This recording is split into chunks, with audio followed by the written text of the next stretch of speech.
शुरू करने से पहले मैं कुछ घोषणाएं आपके सामने रखना चाहती हूं जो कांग्रेस पार्टी ने इस चुनाव में मध्य प्रदेश की जनता के लिए की है। उसके बाद मैं अपना भाषण शुरू करूंगी। महिलाओं के लिए आपने सुना होगा कि प्रतिमाह 1500 रुपए सरकार आने पर हम दिलवाएंगे। गेहूं का समर्थन मूल्य 2600 रुपए बनाएंगे। आज भी छत्तीसगढ़ में कांग्रेस की सरकार धान के लिए 2400 से अधिक दे रही है। धान के लिए समर्थन मूल्य आपको 2400 मिलेगा। किसान के कर्ज माफ करने का काम हमारी सरकार ने शुरू किया था जब सरकार बनी थी। फिर आप सबको मालूम है कि उसका क्या हुआ, सरकार को किस तरह से गिराया गया। लेकिन वो काम हम फिर से शुरू करेंगे। अगर हमारी सरकार आएगी तो हम किसानों के कर्ज माफ करना शुरू करेंगे।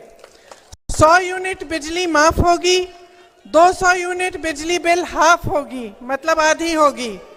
पुरानी पेंशन लागू की जाएगी। आप सब इसके बारे में मैं थोड़ी लंबी चर्चा बाद में करूंगी। गैस सिलेंडर 500 रुपए में मिलेगा। 5 हॉर्स पावर की सिंचाई की बिजली मुफ्त मिलेगी।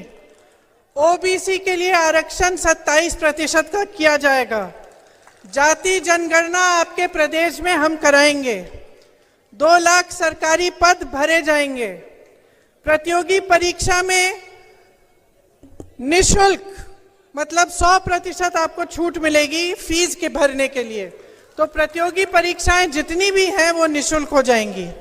परिवार सहित 25 लाख रुपए तक का बीमा और 10 लाख का दुर्घटना बीमा मिलेगा।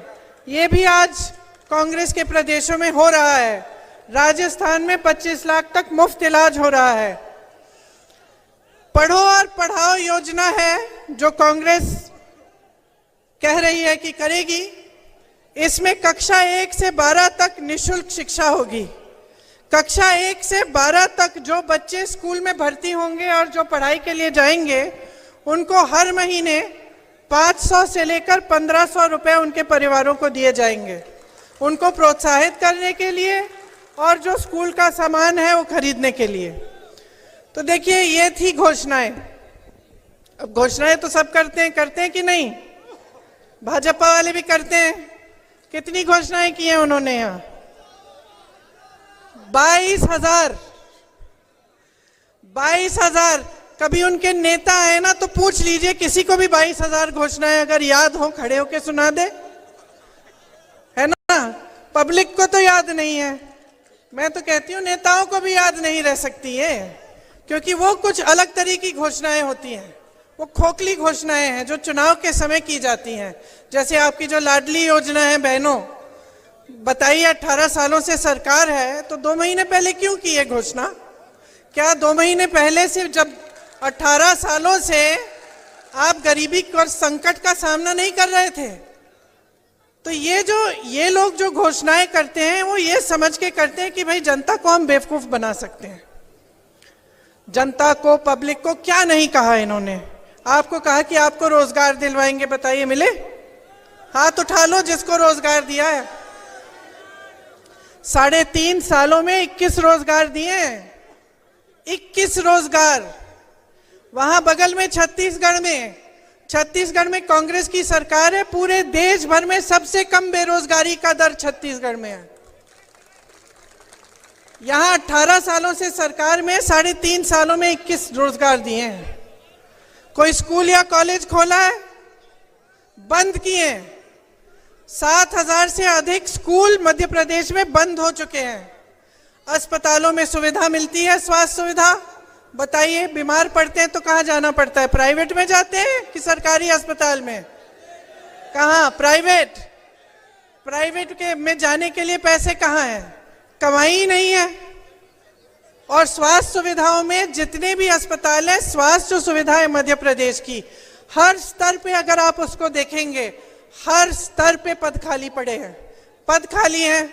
अब नौजवानों हाथ उठाओ भाई, पढ़ाई कितनी की है तुम लोगों ने? सबने की है? सबने की है लगभग। आजकल तो सबसे गरीब परिवार में सबसे पहले बच्चे को पढ़ाते हैं। कैसे भी मेहनत कर लें, दिन रात खेती में मेहनत कर लें, कहाँ भी कर लें, ये सबसे जरूरी महत्वपूर्ण चीज होती है हर परिवार के लिए कि हमारे बच्चे पढ़ लिख लें ताकि रोजगार मिल जाए। यहाँ परिस्थितियां ये हैं कि तमाम बच्चे पढ़े लिखे हैं, ऐसी बात नहीं है कि पढ़े लिखे नहीं हो आप। भर्ती की परीक्षाएं देते हो, क्या होता है? घोटाला होता है, रोजगार नहीं मिलता।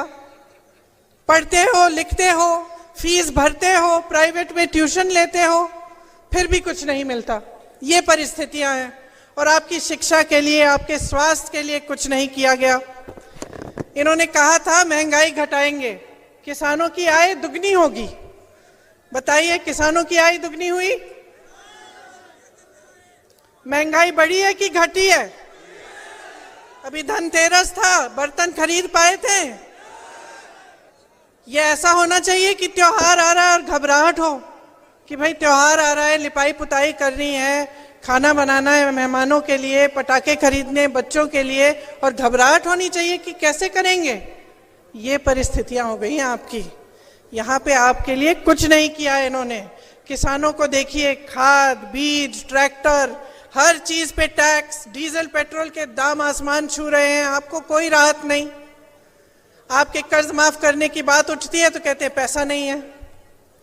अडानी जी के कर्ज धड़ाधड़ माफ कर रहे हैं, बड़े बड़े उद्योगपतियों के हजारों करोड़ माफ हो रहे हैं। ये परिस्थितियां आपकी। अब किसानों की बात देखिए, यूरिया की क्या हालात है? यूरिया को लेने के लिए या मिलने के लिए क्या हालात है? लंबी लंबी कतार है कि नहीं है? आपको मालूम है गोदाम में यूरिया के बोरे हैं। अभी हाल ही में अखबारों में आया था कि जो चुनाव आयोग है उन्होंने वितरण बंद कर दिया है। अब अखबारों में बहुत चीजें आती हैं, ये मुझे लगा कि आपके सामने मुझे रखनी चाहिए कि मैंने पढ़ा कि इसीलिए बंद किया है इनका वितरण क्योंकि इस पे मोदी जी की फोटो चिपका दी, और मोदी जी की फोटो चुनाव के समय चिपका दी तो चुनाव आयोग ने कहा भाई इस समय आप नहीं बांट सकते। तो किसान त्रस्त है, परेशान है, पूरा सीजन निकल जाएगा, वो खेती में खाद नहीं डाल सकता। वो जाता है खाद लेने के लिए तो या तो खाद मिलती नहीं है या उसे कहा जाता है कि पहले अपना कर्ज भरो। तो क्या करेगा किसान? महंगाई से परेशान है। जैसे मैंने कहा, डीजल, पेट्रोल, टैक्स, सब कुछ, जितनी भी चीजें हैं, ट्रैक्टर है, खाद है, कुछ भी है उस पर टैक्स है। डीजल पेट्रोल इतने महंगे हो गए, ऊपर से खाद नहीं मिलता। तो क्या करेगा? और कब तक आप इन परिस्थितियों को सहते रहोगे? आपकी मेहनत बर्बाद हो रही है, आपका जीवन निकला जा रहा है। आप जितने भी आपके सपने हैं, आप जो काम करना चाह रहे थे, अपने बच्चों के भविष्य को बनाना चाह रहे थे, उनको आपको परे करना पड़ रहा है। और देखिए, दरअसल एक बात समझ लीजिए, इनके जो सारे नेता हैं ना, बड़े विचित्र टाइप के नेता हैं। पहले तो हमारे सिंधिया जी, जानते हैं, मैंने उनके साथ यूपी में काम किया। अब क्या है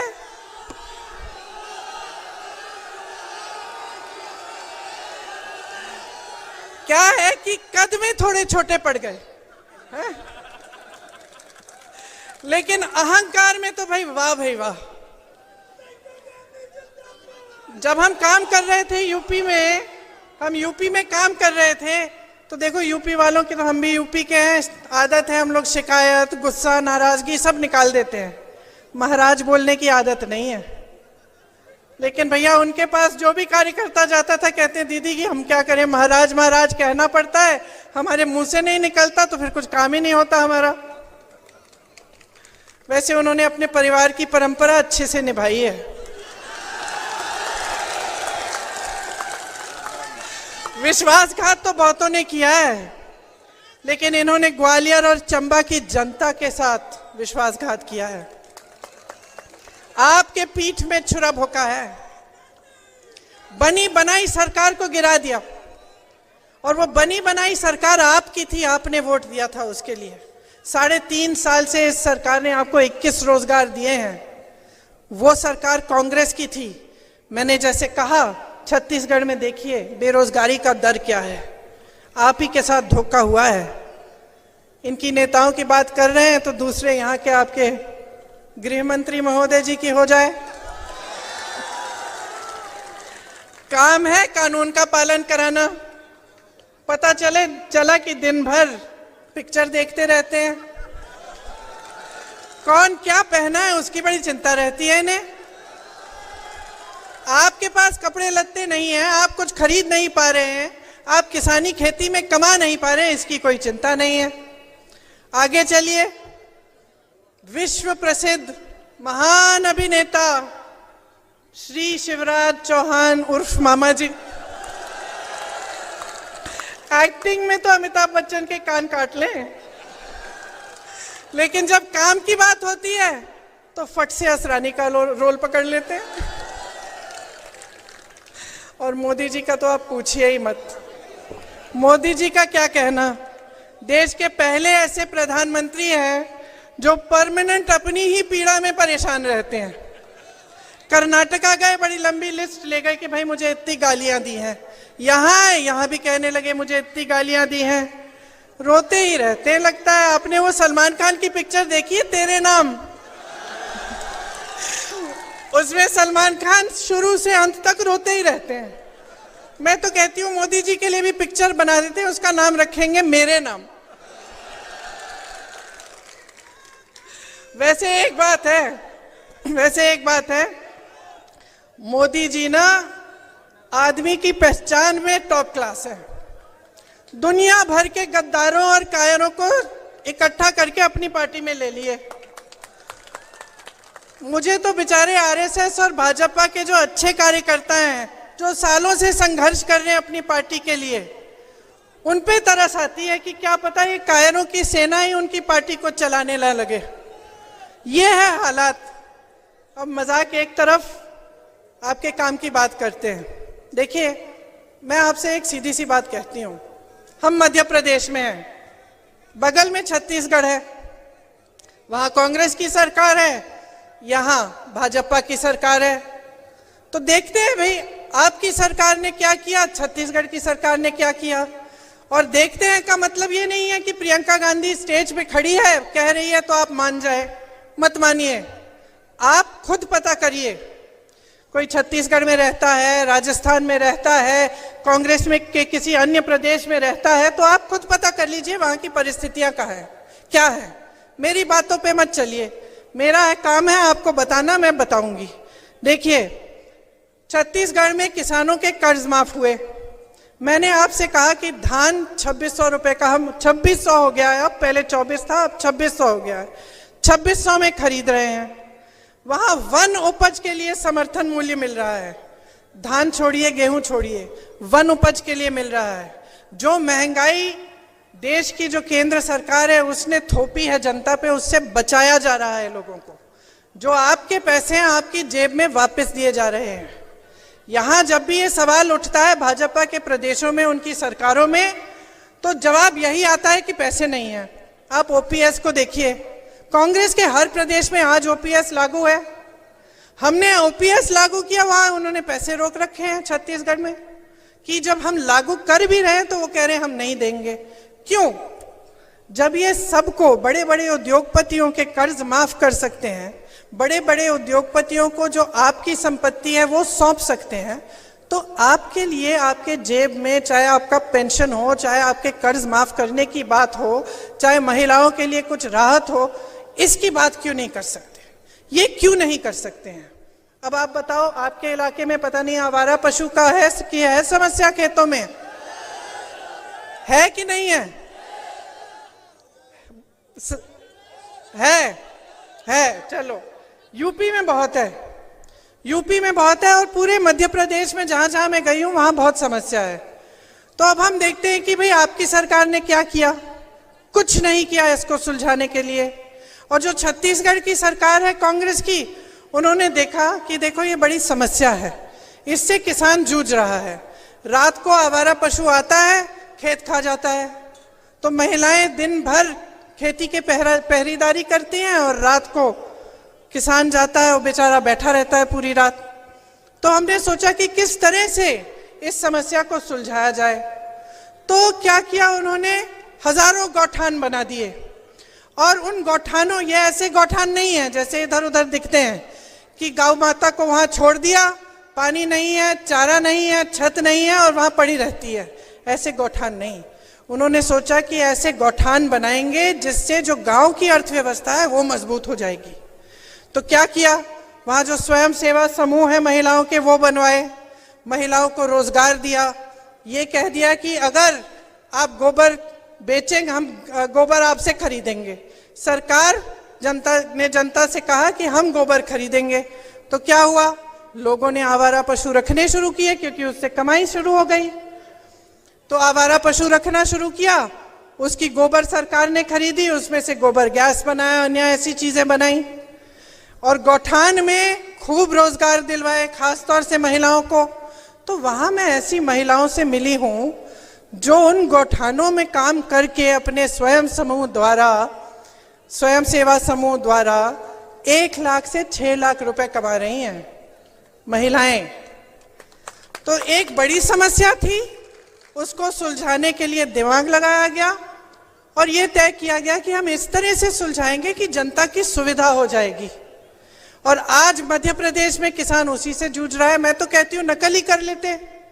छत्तीसगढ़ में जो प्रोग्राम है, जो योजना है, उसकी नकल करके यहाँ कर लेते हैं, उतना भी नहीं किया।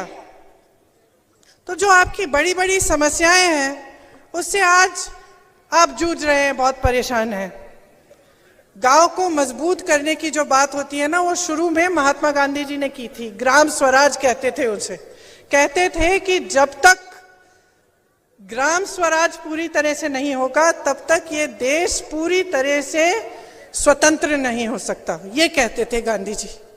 तो जो कांग्रेस की सरकारें हैं वो चाहते हैं कि ग्राम में मजबूती आए, गांव में, मतलब जो गांव का गरीब है उसे ग्रामीण रोजगार भी मिल जाए, उसे पलायन करने की जरूरत ना हो। तो इसीलिए मनरेगा जैसी स्कीम कांग्रेस पार्टी लाई थी। आप जानते हैं कि मनरेगा की स्कीम से आपको ग्रामीण रोजगार मिलते थे। खेती किसानी पर और जोर डाला ताकि आपको समर्थन मिले, सरकार मदद करे, आपकी सहायता करे ताकि आप कमा पाएं अपनी खेती से। आज छत्तीसगढ़ में ये स्थिति है कि जो पलायन करके चले गए थे, जिनको रोजगार नहीं मिल रहा था भाजपा के शासन में, और वो चले गए शहरों में कि भाई रोजगार वहां अच्छा मिल जाएगा, वो वापस आ रहे हैं। किसानी में जो रोजगार है वो बढ़ रहे हैं छत्तीसगढ़ में। और ये सिर्फ छत्तीसगढ़ की स्थिति नहीं है, ये राजस्थान, हिमाचल प्रदेश, कर्नाटका, जहां जहां हमारी सरकारें हैं वहां हमारी पूरी कोशिश ये है कि पंचायत मजबूत हो, गांव मजबूत हो, ग्रामीण रोजगार मिले, आपके लिए सुविधा हो। बेरोजगारी जो है बहुत बढ़ गई है पूरे देश में। 45 सालों में सबसे ज्यादा बेरोजगारी आज है देश में, भाजपा के राज में। जी आके दे दीजिए, आ जाइए।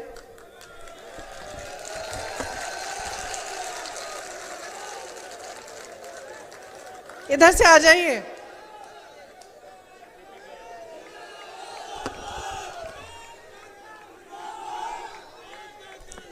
अब आपकी यहां मध्य प्रदेश की क्या स्थिति है?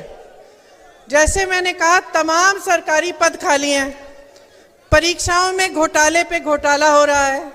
3.5 साल में 21 रोजगार दिए हैं आपको, और रोजगार आखिर ये देंगे कहां से? जो बड़ी बड़ी कंपनियां थी सारे अपने दोस्तों को इन्होंने पकड़ा दी हैं। मोदी जी ने जो बड़ी बड़ी सरकारी कंपनियां थी वो, और जो जहां से रोजगार मिलता था, जो हमारे बंदरगाह है, जो हमारे एयरपोर्ट है, जो हमारे हवाई अड्डे हैं, सब अपने बड़े बड़े उद्योगपति मित्रों को दे दिए। तो वहां से तो रोजगार आना नहीं है। फिर लोग खेती में रोजगार मिल जाता था। अब किसान को इतना परेशान कर रखा है महंगाई से, और इनकी सहायता करने के बावजूद इनको और परेशान किया हुआ है। तो खेती से नहीं मिल रहा है रोजगार। अच्छा, फिर रोजगार मिलता था छोटे उद्योगों से, जो जैसे यहाँ दुकान है, ये छोटे छोटे जो उद्योग दिख रहे हैं, यहाँ दुकान दिख रहे हैं, इनमें से रोजगार मिलता था। आपने नोटबंदी थोप दी, उसके बाद आपने जीएसटी डाल दी, बीच में कोरोना आ गया, दुनिया भर में जहां जहां कोरोना था, दुनिया भर में छोटे दुकानदारों की, छोटे उद्योगपतियों की मदद की गई थी, ताकि वो जो कोरोना में जो उन्होंने पैसे नहीं बनाए, जो नहीं बना पाए, उनकी थोड़ी राहत हो जाती और जो रोजगार थे वो बने रहते। ये भी नहीं किया। तो जहां जहां से आपको रोजगार मिलना था वहां मुश्किलें हैं और रोजगार नहीं मिलता। तो ये जब बड़ी बड़ी खोखली घोषणाएं करते हैं ना कि करोड़ों रोजगार दिलवाएंगे, तो आपको समझना चाहिए कि आपके साथ क्या हो रहा है। ये जो सरकारें हैं, आपके प्रदेश की सरकार और केंद्र की सरकार, ये सिर्फ और सिर्फ बड़े बड़े उद्योगपतियों के लिए चल रही है। आप अडानी जी का नाम लेते हैं, 16,000 करोड़ रुपए अडानी जी एक इंसान बना रहे हैं एक दिन में। सोच लीजिए, एक दिन में एक इंसान कमा रहा है 16,000 करोड़ रुपए। और कैसे कमा रहा है? क्योंकि उसके हजारों करोड़ के कर्ज माफ हो रहे हैं, उसको देश की संपत्ति सौंपी जा रही है, और जितने उसके अपने बिजनेस हैं उसको तो आप बताइए जरा मुझे, आपको मालूम है अडानी जी क्या बनाते हैं? कोई बताएगा? जैसे आपको मालूम है टाटा ट्रक बनाती है, बिरला कुछ और बनाते हैं। कोई ये बता सकता है आज के दिन में कि अडानी जी क्या बनाते हैं? क्या? पागल बनाते हैं। देखिए, अडानी जी क्या बनाते हैं वो देश में किसी को नहीं मालूम, लेकिन ये सरकार सब कुछ उनको सौंप रही है, ये सबको मालूम है। आज बच्चा बच्चा जानता है कितना भ्रष्टाचार हो रहा है। ये लोग कहते हैं हम भ्रष्ट हैं, हम कहते हैं ये भ्रष्ट है। अब आप कहोगे कि भाई सच कौन कह रहा है? आप खुद देखिए, इससे कोई बड़ा भ्रष्टाचार हो सकता है कि देश की संपत्ति को उठा के आपने एक उद्योगपति को दे दी? देश के हवाई अड्डे, देश के बंदरगाह, आप बताओ इससे बड़ा कोई भ्रष्टाचार हो सकता है? तो जवाब आपके सामने है, सब कुछ आपको दिख रहा है। महिलाओं के लिए इन्होंने कहा आरक्षण करेंगे, सब महिलाएं बड़ी खुश हो गई कि भाई आरक्षण हो जाएगा, हम भी चुनाव लड़ पाएंगे अच्छी तरह। बाद में पता चलता है कि 10 साल बाद तक ये लागू नहीं होगा। चुनाव आ रहा है, कह दिया लाडली योजना। चुनाव से पहले महिलाओं को कोई पूछ ही नहीं रहा है। तो ये परिस्थितियां आपके सामने हैं। महिलाओं के लिए इतना काम हो सकता है। जहां हमारी सरकारें हैं वहां महिलाओं को खूब मौके दिए हुए हैं। आंगनवाड़ी बहनों की मानदेय बढ़ाए हैं, स्वयं सेवा समूह के कर्ज माफ किए हैं, महिलाओं के लिए खास क्लिनिक खोले हैं जो महिलाएं चलाती हैं, खुद महिलाएं चलाती हैं, और वो क्लिनिक सिर्फ आप बहनों आपके लिए हैं। श्रमिकों की बेटियों के लिए 20,000 रुपए दिलवाए, शादी के लिए 50,000, लड़कियों को पीजी तक मुफ्त शिक्षा करा दी। और जो पाठशालाएं बनाई हैं प्रदेश में, छत्तीसगढ़ में, उन पाठशालाओं में जो इंग्लिश मीडियम पाठशाला है उसमें 50% आरक्षण महिलाओं को दिया हुआ है। तो इतने काम हैं जो हो सकते हैं। ये ऐसी बात नहीं है कि सरकार आई और काम ही नहीं हो पा रहा है, भाई हमारे पास पैसे नहीं है, फंड्स नहीं है, ये बहाने हैं बहनों और भाइयों। जहां सरकार की नीयत ठीक होती है ना, वहां पे काम बहुत हो सकता है। कल मैं जब छत्तीसगढ़ में थी, गर्व होता है, बहुत गर्व होता है। मंच पे खड़े होते हैं तो हम नेताओं को भी गर्व होता है कि भाई जो हम बात कर रहे हैं, अपने काम की बात कर रहे हैं, कि हम कह पा रहे हैं कि देखो हमने कितना किया है, देखो आपने हम में भरोसा किया, आपकी संपत्ति हमारे हाथों में थी, हमने वो संपत्ति आपको लौटाई है। हमने ऐसी योजनाएं बनाई हैं जिससे आपके कर्ज माफ हुए, जिससे आप अपने पैरों पे खड़े हो पाए, जिससे कोई नौजवान हो उसको अपना बिजनेस शुरू करना पड़े उसके लिए हमने सुविधा बना दी, रोजगार दिलवाए। तो हम जब खुद मंच पे खड़े होके ये बातें करते हैं तो हमें खुद गर्व होता है, और ये महसूस होता है कि चलो आपने 5 सालों के लिए हमें आपने अपना भरोसा दिया, आपने ये सोचा कि हम कुछ करके दिखाएंगे, और हमने कुछ करके आपको दिखाया। जब मैं राजस्थान जाती हूँ और मैं एक ऐसे शख्स से मिलती हूँ जिसके हार्ट का ऑपरेशन मुफ्त में हो गया, और वो ऐसे करके कहता है कि ये जो योजना है दीदी, इसकी वजह से मुझे 1 पैसा नहीं देना पड़ा। तो अच्छा लगता है, क्योंकि एक जिम्मेदारी होती है आपके प्रति, एक जवाबदेही होती है। मैं जहां जहां जाती हूं मैं एक कहानी बताती हूं कि जब मेरे पिताजी प्रधानमंत्री थे, उनके साथ मैं अमेठी घूमती थी, उनका चुनावी क्षेत्र था। अमेठी के जो गांव के लोग थे वो बेझिझक उनको डांटते थे, और वो इतना भी कह देते कि राजीव भैया प्यार देंगे हम आपको, लेकिन हमारी सड़क ठीक नहीं की ना आपने 6 महीनों में तो वोट नहीं मिलने वाला। कहते थे, मुंह पे कहते थे। और वो प्रधानमंत्री थे, नाराज नहीं होते थे, डांटते नहीं थे। ये नहीं कहते थे कि देखो मैं कौन हूं, ऐसे मत बात करो मेरे से। सर झुकाकर उनसे कहते थे कि हाँ, इसका ऑर्डर मैंने दे दिया, इसमें देर लग गई है। ये इस देश की परंपरा है। बहनों और भाइयों, जब हमने आजादी की लड़ाई लड़ी ना, आपके पूर्वजों ने भी लड़ी, हमारे पूर्वजों ने लड़ी।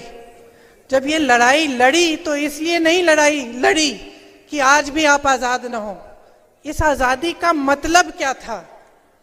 इस आजादी का मतलब था कि जो शक्ति है, देश की जितनी भी शक्ति है, देश की जो संपत्ति है, वो आपके हाथों में हो। ये इसी को आजादी कहते थे। वरना अंग्रेजों में और यहाँ के शासकों, अब नए शासकों में क्या फर्क है? अगर आपके हाथों में ये शक्ति नहीं होती वोट की कि आप हर 5 साल बदल सकते थे सरकार, और अगर कोई जवाबदेही नहीं होती आपके प्रति कि नेता थोड़ा घबराए, यहाँ जब आपके सामने आए तो थोड़ा बहुत घबराए कि भाई मैंने इनका काम नहीं किया, इस बार मैं नहीं चुना जाऊंगा। ये शक्ति आपको लोकतंत्र के जरिए, आपके संविधान के जरिए आपको दी। और कई महापुरुषों ने इसके लिए अपनी जान दी।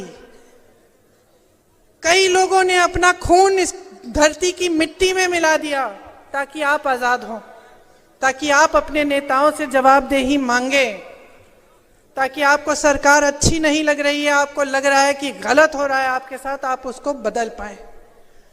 तो अब मेरी शिकायत है आपसे, क्या कर रहे हैं आप? अपनी परिस्थिति देखी। मैंने सुना है यहाँ पे आप ही के क्षेत्र में तमाम निर्दोष लोगों पर फर्जी केस लगा के जेल में डाल देते हैं, है? देखिए, मैंने पहले ही कहा, मजाक में कहा, लेकिन मैंने कहा कि गृह मंत्री हैं, यहाँ के जो प्रतिनिधि हैं गृह मंत्री हैं, इनका काम क्या है? इनका काम है कानून को लागू कराना, मतलब जनता को सुरक्षित रखना। और किसकी सुरक्षा कर रहे हैं? यहाँ के गुंडे, यहाँ के माफिया, इनको किसका संरक्षण मिलता है? जब आप परेशान होते हैं, आपकी कोई समस्या उठती है, तो आप जा पाते हैं इनके पास? अपना काम करा पाते हैं? आते हैं आपके घरों में? ये कभी पूछने आते हैं कि आपका जीवन कैसा चल रहा है? तो भाई आपने चुना क्यों? वोट मांगने आते हैं, ठीक है, वो तो वोट मांगने आते हैं। तो आप क्या अंधे हो गए कि आप अंधाधुंध वोट दे रहे हैं? नहीं ना। अरे जागरूक बनो, जागरूक बनो बहनों और भाइयों। आपका देश है, आपका प्रदेश है, ये आपका इलाका है। गुंडों के हाथों में सौंपना चाहते हैं आप इसे? अपने बच्चों के लिए रोजगार चाहते कि नहीं? स्वास्थ्य सुविधाएं चाहते कि नहीं? शिक्षा की सुविधाएं चाहते कि नहीं? तो जागो, जागो। देखो, आज देश में ना एक अजीब सा सिलसिला बन गया है। ये पावन धरती है, इसीलिए मैं ये बात यहां खास तौर से कह रही हूं।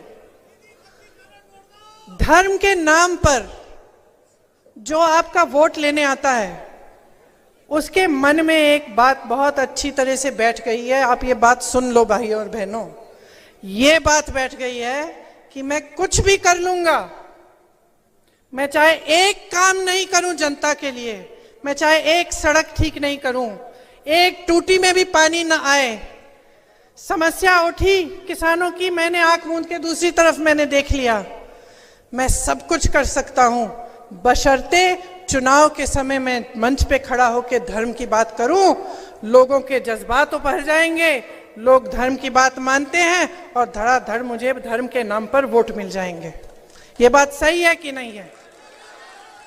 जो नेता ये समझ गया है कि मुझे काम करने की जरूरत नहीं है, मैं धर्म या जाति की बात करूंगा और उस आधार पे मुझे वोट मिल जाएंगे, वो नेता काम बंद करना शुरू करेगा।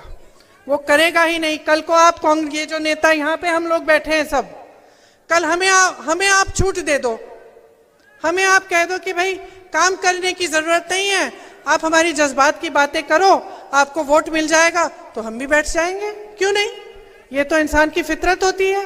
जब जवाबदेही नहीं है, जिम्मेदारी नहीं है, तो इंसान बैठ जाता है। घर में ऐसा होता है, आप अपने बेटे को कोई जिम्मेदारी ना दो, उसको खिलाते रहो पिलाते रहो, घर में बैठा रहता है। क्या करेगा? बाहर जाके नौकरी ढूंढेगा? नहीं ढूंढेगा। जब बेटा गलत करता है, काम नहीं करता, या मान लो कहीं किसी के घर में चले गया, कुछ उठा के ले आया, तो माँ उसको डांटती है, उसको थप्पड़ मारती है, कहती है कि क्या चोरी करके लाया, जा वापस दे, कहती है कि नहीं? तो तुम बच्चों को डांटते हो, बच्चों को सुधारने की कोशिश करते हो, नेताओं को क्यों नहीं सुधार रहे?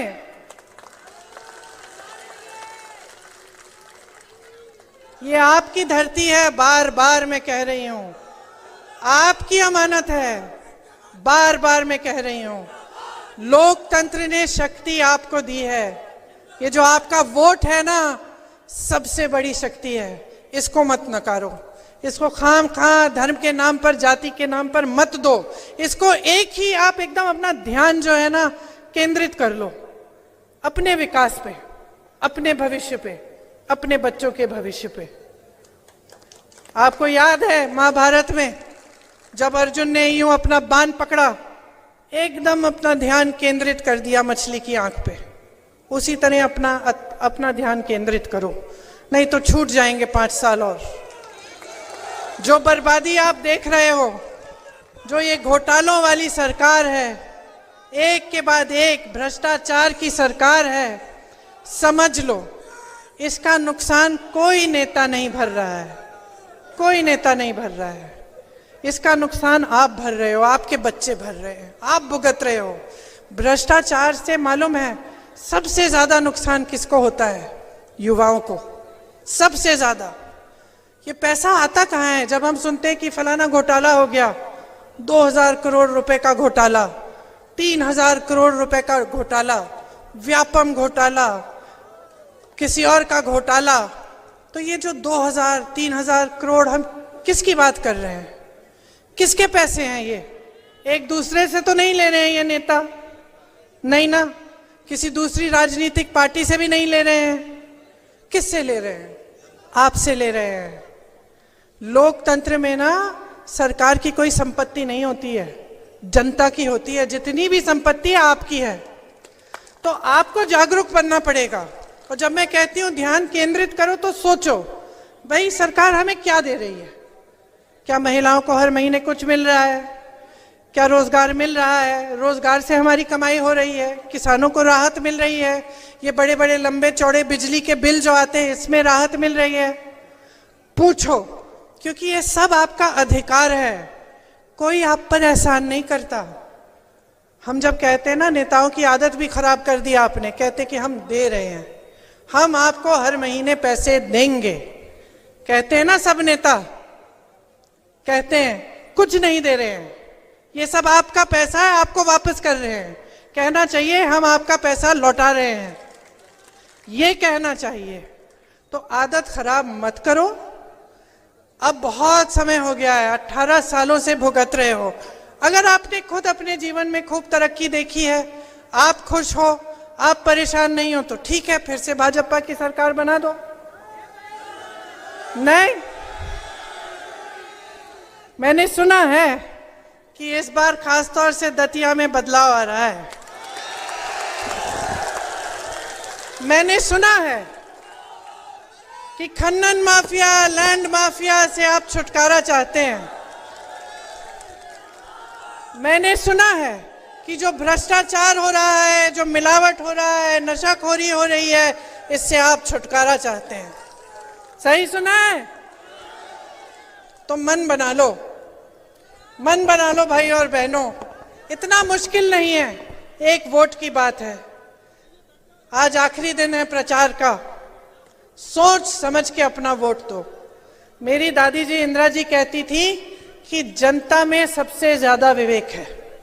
जब जनता ने उन्हें हराया, मालूम है आपको, 77 में उनको हराया, अपनी ही सीट हार गई थी, काफी समय के लिए मायूस थी, घर में ही बैठी रहती थी, कुछ महीनों के लिए कमरे में ही रहती थी। उस समय उन्होंने ये नहीं कहा कि जनता ने गलत किया, उस समय उन्होंने ये कहा कि मुझसे कुछ गलती हो गई होगी, मैंने कुछ ऐसा किया है जिससे जनता नाराज है और मुझे उसमें सुधार लाना है। ये होता है असली नेता।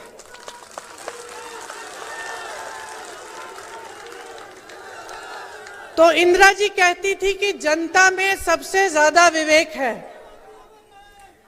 उनके दिल में आपके लिए श्रद्धा थी, वही श्रद्धा हम सबके दिलों में है।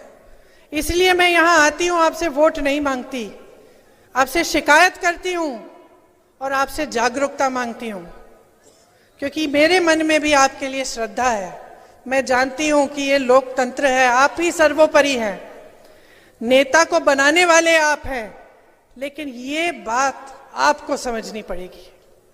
जब मैं कहती हूं ध्यान से सोच समझकर अपना वोट डालो, तो मैं यही कह रही हूं कि समझ जाओ कि आपके इर्द गिर्द क्या हो रहा है, क्या आपका इस्तेमाल किया जा रहा है, आपके जज्बातों के नाम पर, धर्म के नाम पर आपसे वोट मांगा जा रहा है, लेकिन काम के नाम पर कोई नहीं मांग रहा। आप एक ऐसी नई परिस्थिति बना लो ना कि जो भी आपके मंच पे आए, या तो आपके विकास का काम की बात करे या फिर आप सुने ही नहीं। नई परिस्थिति बनाओ। आप सोचो, हम 10-20 नेता बैठे हैं, आप हजारों की जनता हो, हमने फिजूल की बात शुरू की, आप चिल्लाना शुरू कर लो, बोलो हमें नहीं सुननी है बात, हमारे काम की बात सुनाओ, तो हम मजबूर हो जाएंगे ना।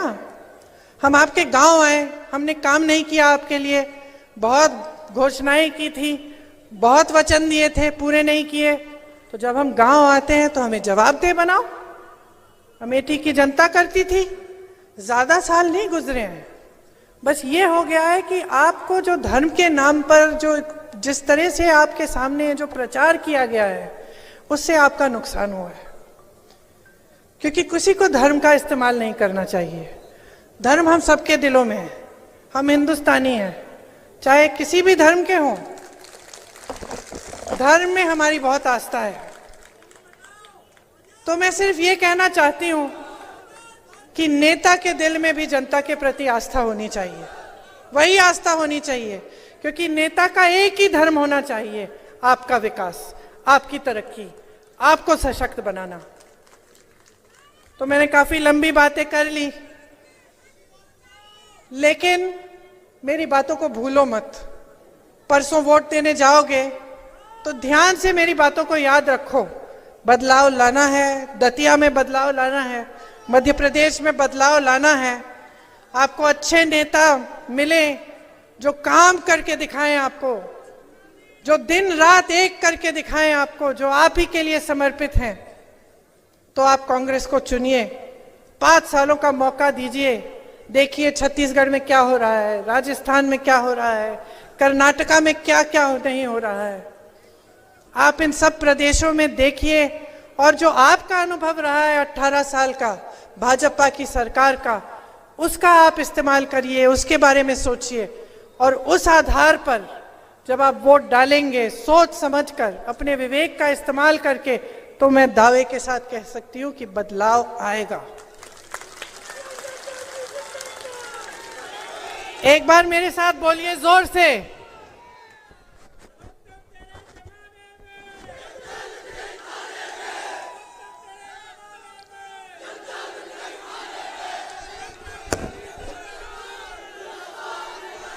मेरे साथ बोलिए,